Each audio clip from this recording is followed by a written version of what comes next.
I started at a very young age. My grandmother taught me to crochet. I was probably 5 years old, and I really loved it. And I think I kind of give her a lot of the credit for getting me into understanding the appreciation for making things for people. I would give them as gifts, and I still to this day think it's fascinating, but when I was very young, I used her scraps of yarn, so whatever color she had, and I would give them as gifts. Now, when I would go to people's houses, they would often have them out, but I think they knew I was coming. I don't really think they would normally put them out, like an orange little doily in a room that had no other color. But it always made me feel good because I would walk in and they would have this out. So it sort of gave me this appreciation for wanting to make things for people. And so that's really how I got started. And then I just kept going, Then my mother was always a hand worker too, so I never saw my mother sit in a chair that she wasn't doing something with her hands. And she did crocheting as well. My other grandmother crocheted as well. And then I got into embroidery by hand. And then I decided I was going to try my hand at clothing sewing. So I took a class. There were classes called Stretch and Sew, and they were interesting. I will say everything was very stretchy. And so we made a bathing suit, we made I'm trying to think, a skirt, all kinds, a t-shirt, and we had to match the stripes on the shoulders. And I remember my mother regretted that my sister and I took this class together because in church we would be sitting there elbowing each other going, hey, look, that guy's plaids don't match, just because we knew how to line them up. And so I was just kind of learning to do clothing sewing, but I wasn't great at it, just the basics in that class.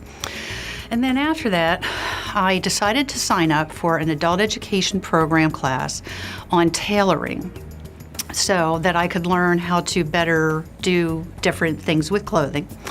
And the class got canceled. Best thing that ever happened to me, because the same exact night there was a quilting class, and so I got into that quilting class. And well, I always say the rest is history, because once I started quilting, I just was very passionate about it. I loved it. I liked that when I finished, it didn't have to fit my body. I could just make it to whatever size, and it was, for me, just the direction that I needed to go.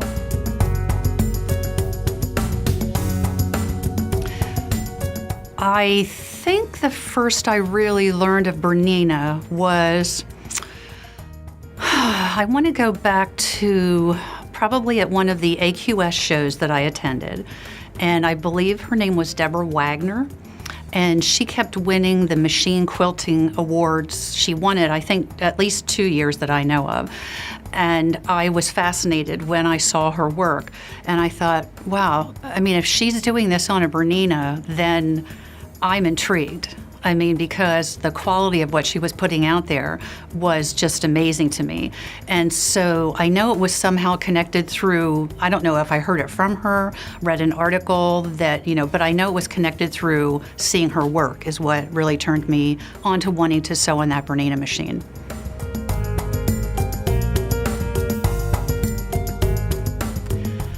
Well, I said a little earlier that I didn't realize there was that much difference between the machines. And just to give you an example, my sister had a machine that she said, could you show me how to do something? It was mitering a corner on something. And I said, when I tried it, I said to her, I can't do this. And she said, what do you mean? And I said, well, on my Bernina machine that I have now, when you take your foot off of the pedal, it actually stops sewing. And hers kept going for another couple stitches. How can you do a miter if the machine doesn't stop when you take your foot off the pedal? So I was like, I can't do this. So she now has one of my older machines because she decided to raise her family, didn't have money to buy a machine, a really good machine. And so she now has my 1630.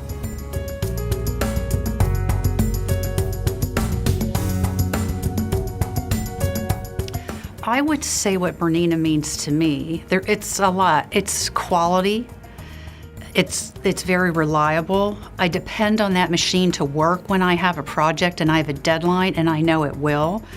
I also think on the minor problems I've had when I've gone to have it serviced, it's done very quickly, efficiently.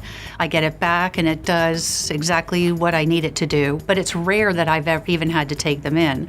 But it's just sort of the combination of everything. It's like It starts with every part of it that I'm using. Everything that I need to do for my art is easily available.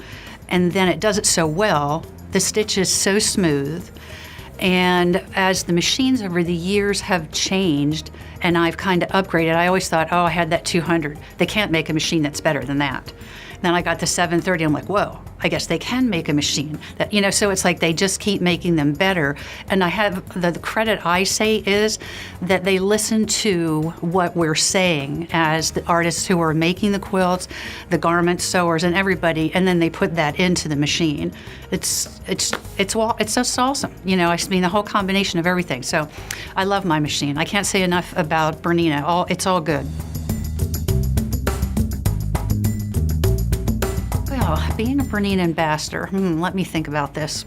I would say there's some prestige associated with it to me, and that I think that the majority of people in the quilting industry really look to BERNINA as being one of the top machines.